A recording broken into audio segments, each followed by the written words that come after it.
इस वीडियो में हम अर्धवार्षिक परीक्षा से संबंधित महत्वपूर्ण प्रश्नों को हल कर रहे हैं और मैं जो पिछले वर्ष का पेपर है 2022 अर्धवार्षिक परीक्षा वो मैं आपको हल करवा उसमें आए हुए प्रश्नों हल करवा रहा हूँ कक्षा 9।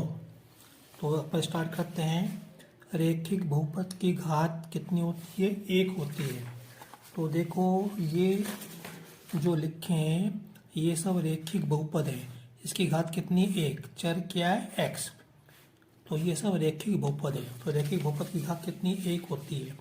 मूल बिंदु के निर्देशांक क्या होते हैं? 0 0 होते हैं। देखो ये भुज है, ये कोटि है, ये यहाँ पे काट रहे हैं। तो इस बिंदु के निर्देशांक क्या होते हैं? 0 0। तो उसको मूल बिंदु बोलते हैं। मूल बिंदु के निर्देशांक क्या होते हैं? 0 0। फिर निम्न में से कौन सी परिमेय नहीं है?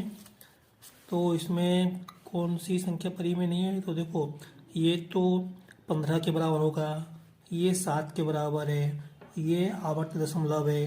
तो ये तीनों परिमेय संख्या है, ये परिमेय संख्या नहीं है। तो इसका उत्तर ये होगा। बिंदु 3 5 के भुज का मान है। तो जो पहले लिखा है वो भुज है, जो बाद में लिखा है वो कोटि है। तो भुज कितना है? 3, ये होगा। अगर यहाँ कोटि पूछते तो 5 होता है। त्रिभुज के तीनों अंतः कोणों का योग कितना होता है? 180 होता है। त्रिभुज के तीनों कोणों का योग कितना होता है? 180 होता है। तो ये आएगा। अब उसके बाद चित्र में दिखाए गए छायांकित भाग को निम्न बिंदु से दर्शाओ। ये छायांकित भाग तो 4 में से एक भाग काला है, तो ये हो जाएगा 1/4। तो इसका संबंध इससे है। फिर पूछा है बहुपद का शून्य। ये बहुपद है, रैखिक बहुपद है, इसका शून्य मतलब x का मान क्या होगा? x का मान 6। अब कैसे आए ये छोड़ दो। तो अगर 6 उठा के यहाँ पे रख दे अपन, 6 - 6 शून्य हो जाएगा। तो इसलिए इसका शून्य क्या होगा? 6 होगा। समबाहु त्रिभुज का प्रत्येक कोण कितना होता है? 60 डिग्री होता है। तो ये समबाहु त्रिभुज है, मतलब जिसकी तीनों भुजाएं बराबर है, तो इसके तीनों कोण क्या होंगे? बराबर होंगे। तो ये कोण 60-60 के होते हैं। समबाहु त्रिभुज का प्रत्येक कोण 60 का होता है। प्रतिवर्ती कोण की माप 180 से अधिक होती है, तो इसलिए 250 ये प्रतिवर्ती कोण है। फिर 3 + वर्गमूल 5 + 3 - वर्गमूल 5, ये इसको अपन हल करके देखते हैं। तो जब हम इसको हल करेंगे तो कोष्टक खोल दिया, बीच में प्लस चिन्ह ये लगा दिया मैंने। अब देखो ये वर्गमूल 5 प्लस के हैं, ये माइनस के। 3 और 3 जुड़ेंगे तो कितना आएगा? 6 आएगा। तो 6 क्या है? परिमेय संख्या है। तो इसका मतलब ये पूरी 6 के बराबर होगी, इसलिए ये परिमेय संख्या है। तो क्या आएगा? परिमेय संख्या आएगा। x + x + 5 एक द्विघात बहुपद है। ये बहुपद, इसकी घात कितनी है? 2। तो इसलिए द्विघात बहुपद है। यहाँ पे द्विघात सभी परिमेय अपरिमेय संख्याओं को एक साथ लेने पर वास्तविक संख्याओं का संग्रह प्राप्त होता है। तो इसका उत्तर ये होगा। अब देखो ये आपके जो आपको मॉड्यूल दिया हुआ है ब्रिज कोर्स वाला, ये सब उसमें से आया हुआ है। तो -5 का गुणा -4 में अपन करेंगे तो प्लस के 20 आएंगे। तो इसका संबंध इससे है। और 21 में से 6 घटाएंगे तो कितना? 15 आएगा।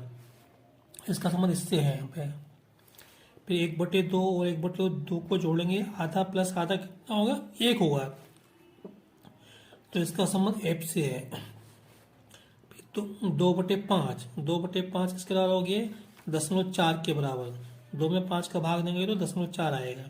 फिर 36 × 1/3, 3 का भाग 36 में देंगे तो 12 बढ़ जाएगा।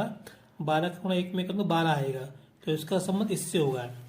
फिर ये लिखा है 10/5, मतलब 10 में 5 का भाग देंगे तो कितना आएगा? 2 आएगा।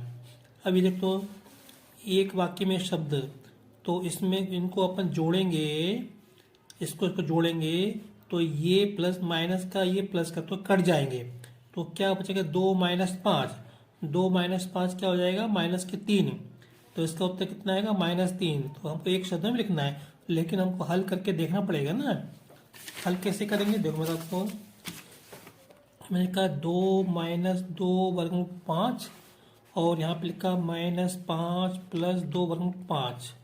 क्या लिखा है? जोड़ने के लिए बोला है, तो मैं जोड़ दूंगा। अब देखो ये संख्या माइनस की है, ये संख्या प्लस की, तो कट जाएगी। क्या बचा 2 और -5, तो क्या मिलेगा हमको माइनस के 3 मिलेंगे।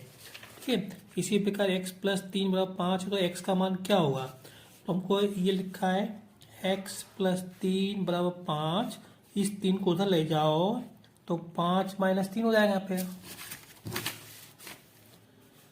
हो जाएगा ये x प्लस 3 बराबर 5, इस 3 को उधर ले जाओ, 5 माइनस 3, 5 में 3 आएगा 2, तो x बराबर कितना आएगा 2 आएगा। तो कहने का मतलब ये आपको हल करके देखना पड़ेगा, जिसे मैं करके बता रहा हूँ आपको। 0 और 1 के बीच में कोई एक परिमेय संख्या लिख दो, तो ये 0 है और ये 1, तो इसके पीछे बहुत सारी परिमेय संख्या होती है, आप लिख दो 1/2 लिख दो, 1/3 लिख दो, 1/5 लिख दो, कोई सी भी संख्या लिख दो, 0.1 लिख दो, 0.2 लिख दो यहाँ पे। ठीक है, चलो 30 डिग्री के पूरक कोण का मान। अब 30 डिग्री का पूरक कोण कैसे आएगा, 90 में से घटा दो, 90 में से 30 घटा दो, तो कितना मिलेगा 60 डिग्री मिलेगा। तो इसलिए 30 डिग्री का पूरक कोण कितना होगा 60। अगर 50 लिखा होता तो क्या करते हैं, 90 में से 50 घटा देते हैं। अगर 35 लिखा होता 90 में से 35 घटा दो। अपरिमेय संख्या का कोई एक उदाहरण लिखो, तो बहुत सारे उदाहरण हैं इसी में दिए हुए हैं। वर्गमूल 3 ये अपरिमेय संख्या है, वर्गमूल 5 अपरिमेय संख्या है, वर्गमूल 2 अपरिमेय संख्या है, 2 प्लस वर्गमूल 3, 2 प्लस वर्गमूल 3 अपरिमेय संख्या है। बिंदु 0 माइनस 7 किस अक्ष पर स्थित है, तो देखो इसमें x का मान 0 है, x का मान 0 है। जब भुज 0 होता है तो वो बिंदु कहाँ होता है, y अक्ष पे होता है। यहाँ पे 0 माइनस 7 ये यहाँ पे आया कहीं, तो ये बिंदु इस पे आएगा ना, किस अक्ष पर है, तो बोलो y अक्ष पर है या कोटि पर है, y अक्ष पर है ये। फिर सकते से 4x प्लस 5 रेखीय बहुपद है क्या, देखो x पे घात कितनी 1, तो ये रेखीय बहुपद है। वर्गमूल 5 एक परिमेय संख्या है क्या, बिल्कुल नहीं है, तो ये कथन असत्य है। और ये कथन सत्य है, ये असत्य है। प्रत्येक पूर्णांक संख्या एक प्राकृत संख्या होती है कि नहीं होती, सभी पूर्णांक संख्या प्राकृत संख्या नहीं होती, तो ये कथन गलत है। अचर पद की घात 1 होती है क्या, नहीं होती, अचर पद की घात 0 होती है। अब अचर पद क्या होते हैं मैं आपको बताता हूँ। अचर पद मतलब जैसे ये 3 अचर पद है ना, इसको अपन ऐसा भी अपन ले सकते हैं, तो अचर पद है 5 -5 है ना, 1 2/3, ये सब अचर पद है, इसमें x नहीं होता, x पे घात कितनी 0 होती है, तो ये अचर पद की घात 1 होती है। ये गलत है क्योंकि अचर पद की घात 0 होती है। दो परिमेय संख्याओं के बीच अनंत परिमेय संख्या होती है, हाँ सही है, ये जो कथन सत्य है। आयत में प्रत्येक कोण 90 डिग्री का होता है कि, हाँ देखो ये आयत है, ये कोण 90 का, ये कोण 90 का, ये कोण 90 का, ये कोण 90 का। अब दी गई आकृति के छायांकित भाग को निम्न रूप में बताओ, भिन्न के रूप में। तो ये 4 भाग हैं, 4 में से एक काला है, तो ये हो जाएगा 1/4। अब इसको अपने को सरल करना है, तो इसको अपन सरल करेंगे। तो देखो ये हर में 5 है, लघुत्तम लेंगे तो 5 आएगा, तो यहाँ 2 आएगा, यहाँ पे 3 आएगा, यहाँ +4, तो 2 4 6, 6 में से 3 गए तो 3, तो क्या आएगा 3/5। तो ये क्या हो गया 3/5। जो आपको मॉड्यूल दिया ये प्रश्न उसमें से आए हैं। फिर नीचे दिए गए प्रश्नों को हल कर बॉक्स में अंतर लिखो, बॉक्स में अंतर लिखो। तो ये प्रश्न है 40/7, मतलब 40 में 7 का भाग देना है, भागफल और शेषफल लिखना है।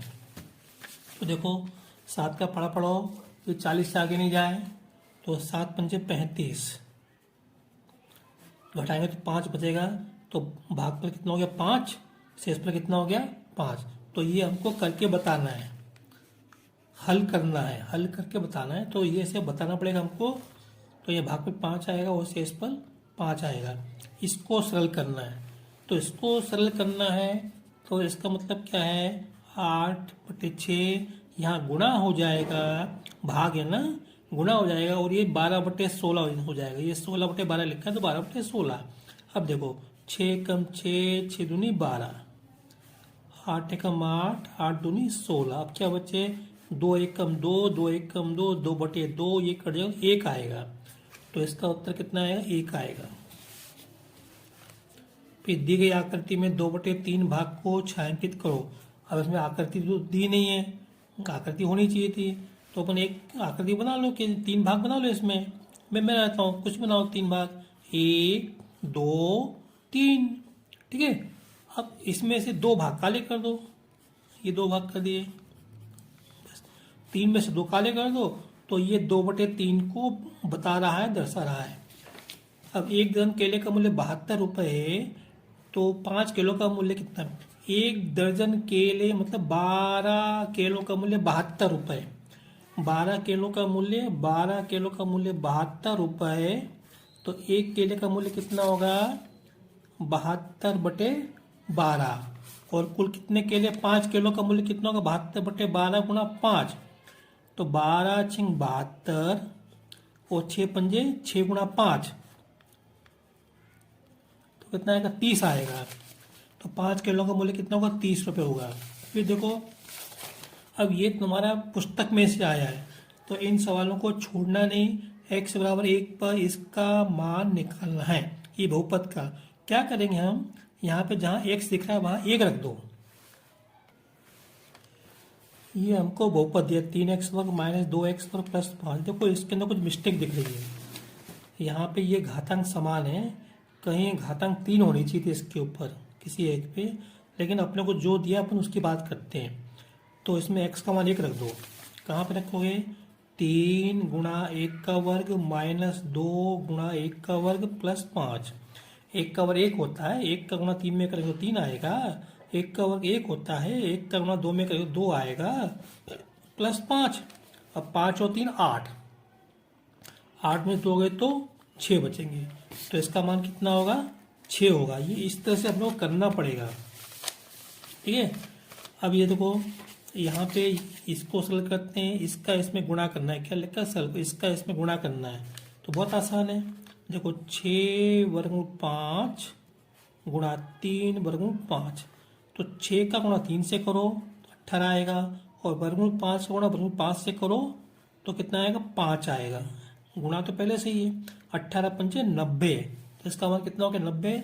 ऐसे इसको भाग देना है, तो 6 वर्गमूल 15/2 वर्गमूल 3, तो 2 से 6 कट जाएगा 3 बार, और ये हो जाएगा 3, तो ये लिखे मैंने, और ये हो जाएगा गुणा, इसको 15/3 लिखो, तो 3 पंजे 15, तो 3 वर्गमूल 5 आएगा। ये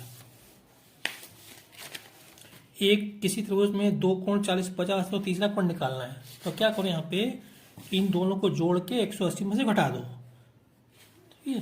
देखो देता हूँ, ये 180 माइनस इन दोनों को जोड़ दो, 40 + 50 कर दो, तो 180 माइनस 90, तो कितना आएगा 90 डिग्री आएगा। तो कितना है 90 डिग्री है। अब यहाँ पे ये इसमें बताना है, निम्नलिखित रेखीय समीकरण ax + by + c के रूप में व्यक्त करो, abc के मान लिखो। तो मैं आपको बता दे रहा हूँ, क्योंकि अब इसके बाद आपका वीडियो लंबा हो रहा है। -2x + 3y = 6, ये -2x लिखा + 3y लिखा, इस 6 को इधर ले आओ, -6 हो जाएंगे = 0। तो देखो अपने को = 0 के रूप में लिखना था, लिख दिया मैंने इसको। अब यहाँ से ये a का मान कितना है? a का मान -2, b का मान 3 और c का मान -6। तो एक तो हम लोग को इसको ax + by + c के रूप में लिखना था, लिख दिया हमने, ठीक है बच्चों। चलो तो इसमें परिमेय अपरिमेय बताना है। तो ये संख्या क्या है? ये संख्या ये अपरिमेय है, और ये भी अपरिमेय संख्या है। नई संख्याओं में परिमेय अपरिमेय संख्या था, तो ये अपरिमेय संख्या है और ये भी अपरिमेय संख्या है, ठीक है। अब ये तो हल करके बताना पड़ेगा। देखो, किसी बिंदु की स्थिति निर्धारित करने के लिए क्षैतिज और ऊर्ध्वाधर रेखाओं के नाम लिखो। तो क्षैतिज रेखा को अपन क्या कहते हैं? भुज कहते हैं, और ऊर्ध्वाधर को अपन क्या कहते हैं, कोटि कहते हैं। देखो मैंने बताया था आपको यहाँ पे पहले, ये क्षैतिज रेखा इसको कहते हैं भुज, इसको कहते हैं अपन कोटि, और इंग्लिश में कहते हैं एक्स अक्ष और वाई अक्ष। ठीक है, तो ये इसका उत्तर हो गया यहाँ पे। फिर यदि कोई 5 है, भुज -2 है, तो वे किस चतुर्थांश में होंगे। अब यहाँ पे थोड़ा मिसप्रिंट है ना, भुज -5 है तो किस चतुर्थांश में होंगे, अब ये थोड़ा क्लियर नहीं है। इसको सरल करना है तो क्या करें, 125 पे घात -1/3, तो 125 पे घातांक -1/3, 125 को लिखो 5 पे घात 3 पे घातांक -1/3, ये ऐसे कैसे लिखा है पे, और ये हो जाएगा घात पे घात तो गुणा हो जाएगा, -1/3, ये 3 से 3 कट जाएगा, -1 बचेगा, 5 पे घात -1, तो इसको अपन 1/5 लिखेंगे, क्योंकि घात माइनस की है ना, तो नीचे आएगा तो प्लस की हो जाएगी, ये 1/+1, ये इसका उत्तर आएगा। ये आपको हल करना पड़ेगा और ये भी हल करना पड़ेगा। अब इसको ये बताना है किस चतुर्थांश में है, तो इसके लिए हमको केवल चिन्ह देख के बताना है। देखो पहले चतुर्थांश में क्या होता है, पहले चतुर्थांश में दोनों प्लस के होते हैं और तीसरे में दोनों माइनस के होते हैं, और यहाँ पे माइनस प्लस होता है दूसरे में, और चौथे में प्लस माइनस होता है। तो यहाँ पे देखते हैं, ये दोनों माइनस के तो ये तीसरे में होंगे, ठीक है, ये माइनस प्लस है तो ये दूसरे में होंगे, और प्लस माइनस ये तीसरे में होंगे। ठीक है,